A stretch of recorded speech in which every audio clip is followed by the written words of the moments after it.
Oke, bismillahirrahmanirrahim. Assalamualaikum warahmatullahi wabarakatuh. Selamat datang teman-teman di video sosialisasi tugas akhir khusus untuk prodi akuntansi syariah dan ini untuk angkatan 20. Oke. Terima kasih teman-teman sudah meluangkan waktunya untuk hadir dan menonton video ini. Saya mohon maaf sebelumnya karena belum bisa bertemu teman-teman secara langsung, tapi mudah-mudahan video yang singkat ini bisa bermanfaat buat teman-teman. Dan nanti kalau ada pertanyaan kita diskusi lebih lanjut lagi ya di grup. Oke, jadi kita langsung aja. Untuk tugas akhir teman-teman di tahun ini mulai ada sedikit perubahan dari yang tahun-tahun sebelumnya ya. Ini untuk memfasilitasi minat dan passion dari teman-teman yang mungkin nggak semuanya itu deskripsi gitu ya. Jadi ada 3 jenis sekarang, yaitu skripsi reguler yang pertama, yang ini masih sama persis dengan tahun-tahun sebelumnya.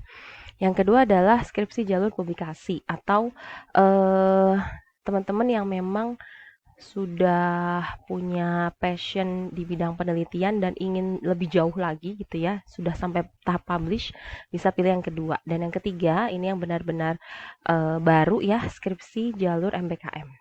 Kita bahas satu-satu ya teman-teman. Yang pertama adalah skripsi reguler.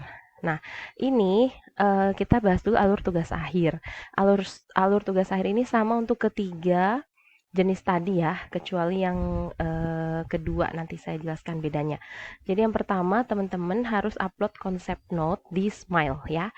Nah, syarat untuk upload konsep note ini adalah sudah ada sorry ini typo ya teman-teman, ini harusnya nilai magang.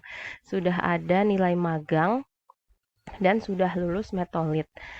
Teman-teman, kalau teman-teman masih harus mengulang di semester 8 alias masih harus kuliah sehingga atau belum lulus Metolit atau nilai magangnya belum muncul tapi sudah pengen upload konsep note, silakan japri saya dan email ya.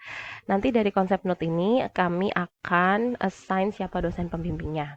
Oke, sekarang sih sudah 70% upload ya teman-teman. Nanti teman-teman bisa pilih di situ ada menu skripsi reguler, ada publikasi, dan juga ada yang skripsi MBKM. Kemudian setelah teman-teman mengupload konsep note dan sudah di-approve oleh prodi, teman-teman bisa mulai bimbingan dengan dosen pembimbingnya. Oke, sebelum seminar proposal, teman-teman harus sudah bimbingan sebanyak 4 kali minimal ya. Kalau mau lebih boleh. Nah, bimbingan 4 kali itu nanti harus teman-teman buktikan dengan mengisi kartu bimbingan. Bisa teman-teman ambil dan minta di bagian akademik ya. Jadi setiap bimbingan jangan lupa minta tanda tangan dari dosen pembimbingnya.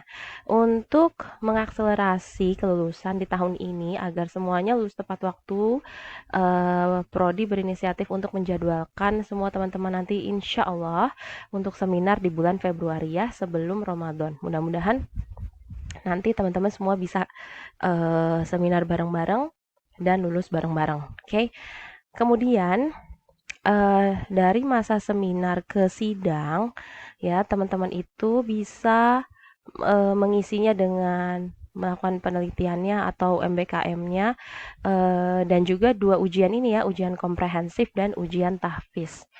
Ujian komprehensif ini syaratnya adalah minimal telah lulus 138 SKS. Jadi bagi teman-teman yang misalnya nih belum 138 ya udah teman-teman kuliah aja dulu lengkapi sampai 138 baru nanti begitu nilai keluar dan lengkap 138 SKS teman-teman bisa mendaftar ujian komprehensif. Nah, ujian komprehensif ini sifatnya adalah CBT ya, Computer Based Test, pilihan ganda sebanyak 60 soal dan dikerjakan di lab komputer di kampus. Oke, teman-teman kalau ujian tahfiz dan ujian komprehensif ini sifatnya free, kecuali teman-teman remedial ya, alias tidak lulus sehingga harus mengulang, maka ujian yang mengulangnya itu ada biayanya ya. Untuk ujian tahfiz sendiri, teman-teman bagi mahasiswa reguler itu yang diujikan adalah juz 29 dan 30 serta hadis-hadis di bidang akuntansi dan ekonomi. Kemudian untuk mahasiswa Hafizpreneur sama seperti tahun lalu ya, jika belum ada perubahan nanti saya update lagi. Itu adalah sertifikasi 10 juz. Oke. Nah, teman-teman kalau sudah lulus ujian tahfiz dan komprehensif, sudah seminar, teman-teman berhak untuk mendaftar sidang skripsi skripsi ini hanya bagi yang pilihan ke-1 dan ke-3 tadi ya. Yang ini teman-teman, reguler dan ini. Kalau publikasi tidak ada sidangnya ya. Dan tidak ada seminarnya juga. Jadi kalau publikasi ini ya selama dia sudah dipublish jurnalnya sudah dapat letter of acceptance maka sudah dianggap lulus gitu ya.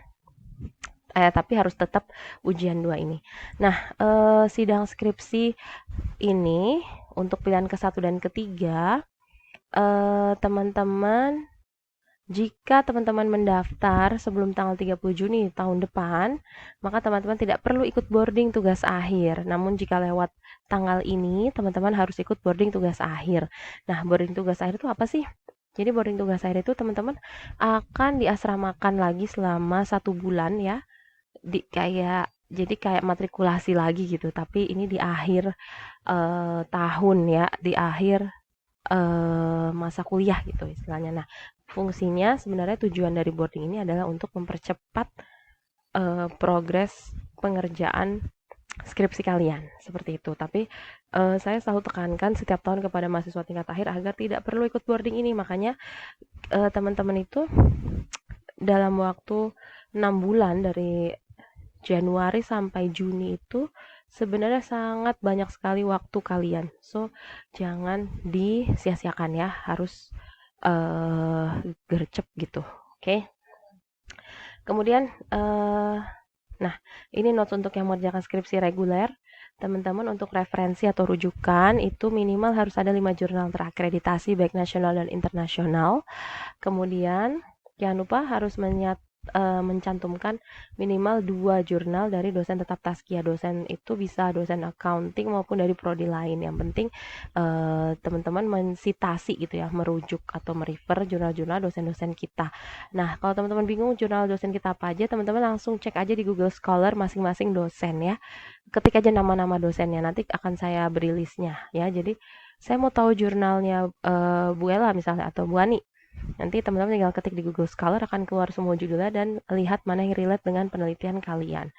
Kemudian terkait dengan plagiarisme, teman-teman harus hati-hati ketika menulis karya ilmiah, apapun itu tentunya harus otentik ya, dan kalau mengutip harus dengan kaidah yang benar sehingga nanti tidak kena plagiarisme. Nah, ini sebelum sidang dokumen itu harus dicek Turnitin-nya, nanti bisa daftar lewat perpus yang akan saya share juga linknya. Oke, dan maksimal similarity-nya adalah 35%. Itu aja dari yang pertama ya, skripsi jenis pertama. Kemudian nah ini yang kedua, yaitu jalur publikasi.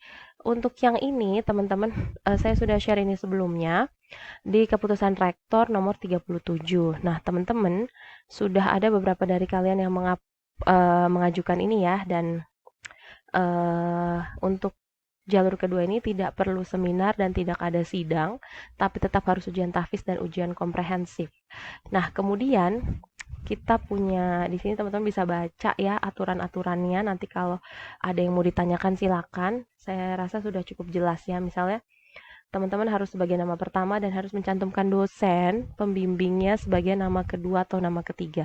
Teman-teman juga bisa nulis bareng teman-teman lainnya, misalnya berdua gitu ya, bersama dosennya 3, tapi yang dinilai hanya penulis pertama, seperti itu. Kemudian apa ya teman-teman, ini masih sama sih, tetap harus mensitasi karya ilmiah dosennya gitu ya.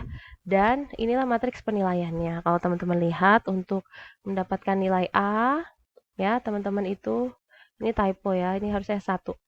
Untuk mendapatkan nilai A, teman-teman itu minimal terbit jurnalnya di Sinta 3 ya. Sinta 3, kalau misal teman-teman kirimnya ke Sinta 4, berarti harus ada 1 artikel tambahan lain supaya dapat A. Kalau hanya Sinta 4, itu A minus gitu ya. Cara ngebacanya seperti itu. Jadi, memang kalau untuk yang pilihan kedua ini, teman-teman harus agak jauh gitu ya preparationnya, karena harus mencari jurnal yang ini misalnya mau A nih ya, saya mau Sinta 1 nih. Nah, untuk dapat Sinta 1 itu lumayan juga nanti proses revisinya gitu ya. Jadi tapi nggak apa-apa, tetap kalau memang kalian yakin bisa lanjut gitu ya. Oke, kemudian ini teknisnya. Yang ditekankan di sini adalah tanggal ini ya teman-teman. Gimana kalau misalnya sampai jadi kita tetapkan tanggal 30 Mei itu batas akhir teman-teman menyerahkan LOA atau Letter of Acceptance publikasi di jurnalnya. Kalau sampai tanggal 30 Mei teman-teman belum mendapatkan publikasi jurnalnya alias jurnalnya itu belum ada yang terima, teman-teman harus move ke skripsi ya. Jadi publikasi yang teman-teman kirim tadi itu ke jurnal-jurnal harus teman-teman rubah formatnya menjadi skripsi dan teman-teman harus melaksanakan sidang skripsi gitu ya. Intinya eh, sebagai pengganti gitu ya, karena jurnalnya tidak publish, teman-teman harus merubah haluan ke skripsi yang reguler gitu ya. Nah, teman-teman nanti di sini bisa teman-teman baca ya ketentuannya. Intinya adalah kita memberikan spare waktu ya dari Mei sampai Juni gitu ya. 1 bulan untuk teman-teman mengganti formatnya yang tadinya jurnal menjadi format skripsi, kemudian nanti mendaftar sidang ya, tidak perlu seminar lagi tapi langsung sidang. Hanya saja kita beri waktu untuk merubah format-format dari jurnal ke skripsinya. Kemudian nanti tetap harus melaksanakan sidang. Kemudian pertanyaannya gimana kalau ketika sudah daftar sidang saya LOA-nya diterima kayak gitu ya. Nah, ini ada di sini ada di poin nomor 4. Jika diterbitkan, kita dapat LOA, tapi dia sudah daftar sidang, maka tetap dia harus sidang. Nanti nilainya adalah nilai tertinggi di antara keduanya. Misalnya dia jurnalnya Sinta 1, ya udah sidangnya nilainya A minus, berarti nanti apa namanya dia akan dapat nilai yang tertingginya yaitu A, seperti itu ya teman-teman. Jadi ini adalah uh, supaya si mahasiswa ini tetap dapat nilai yang adil gitu ya, antara kalau nggak publish masa iya dia nggak dapat nilai gitu kan, tetap bisa dengan mengubah publikasinya menjadi format skripsi seperti itu. Kemudian nah ini penentuan akhir masa studi mahasiswa sorry. Jadi tanggal akhir masa studinya ditentukan dari tanggal penerbitan LOA. Dan tetap syaratnya ya teman-teman dia harus sudah tafis dan sudah kompre. Jadi kalau teman-teman yang pakai jalur nomor 2 ini sambil menunggu pengumuman dari jurnalnya, apakah diterima atau tidak, revisi dan sebagainya, teman-teman bisa melakukan ujian komprehensif dan tafis. Seperti itu ya. Oke. Yang ketiga nih yang paling bikin penasaran yaitu skripsi jalur MBKM. Nah, ini sebenarnya nanti teman-teman bisa baca ya. Skripsi jalur MBKM ini namanya konsepnya PKM ya, Program Kreativitas Mahasiswa. Dan ini untuk untuk tiap prodi itu beda-beda. Misalnya di bawah VEPS itu ada ekonomi, ada manajemen dan accounting, itu disesuaikan sama profil lulusan apa sih yang mereka mau gitu kan. Nah, kalau untuk di prodi akuntansi kita tetapkan bahwa program kreativitas mahasiswanya ini nanti berupa pendampingan penyusunan laporan keuangan di UMKM atau pesantren.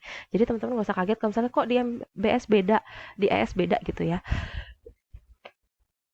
Oke, itu beda karena kita sesuaikan dengan profil lulusannya. Nah, untuk di prodi akuntansi, kami sepakat bahwa untuk project ini kita bisa berkelompok alias yaitu 2 orang ya. Nanti nih teman-teman baca ya. Kemudian sebentar ini alurnya sama ya teman-teman harus ajukan konsep note. Kemudian di dalam konsep note itu teman-teman sudah ajukan dosen serta lokasinya, misalnya UMKM apa gitu ya. Nanti baru ketika seminar itu dipresentasikan di depan dosen penguji dan kalau disetujui teman-teman bisa lanjut melakukan pendampingan di UMKM atau pesantren yang teman-teman tuju. Nah, ini adalah ketentuan pelaksanaannya ya teman-teman. Ini kriteria UMKM-nya, kemudian bisa menggunakan aplikasi yang paling sederhana sampai yang berbayar, tergantung kemampuan UMKM-nya. Dan outputnya ada 3 ya. Laporan rutin kemajuan itu yang teman-teman lapor nih ke dosen pembimbingnya masing-masing setiap minggu misalnya. Kemudian laporan akhir seperti skripsi formatnya tapi nanti agak sedikit berbeda. Dan modul. Modul ini fungsinya adalah ketika teman-teman sudah tidak mendampingi mitranya lagi, mereka tetap masih bisa melanjutkan laporan keuangannya. Tapi modulnya nggak usah susah-susah gitu ya. Bahkan dengan video tutorial pun bisa. Seperti itu. Nah, Ini untuk dua orang tapi tetap masing-masing mempresentasikan siklus yang berbeda. Misalnya satu siklus produksi, satu siklus penjualan. Jadi teman-teman tetap dinilai individu walaupun mengerjakannya secara kelompok. Seperti itu teman-teman. Jadi kalau ada pertanyaan silakan nanti diajukan ya. Terima kasih.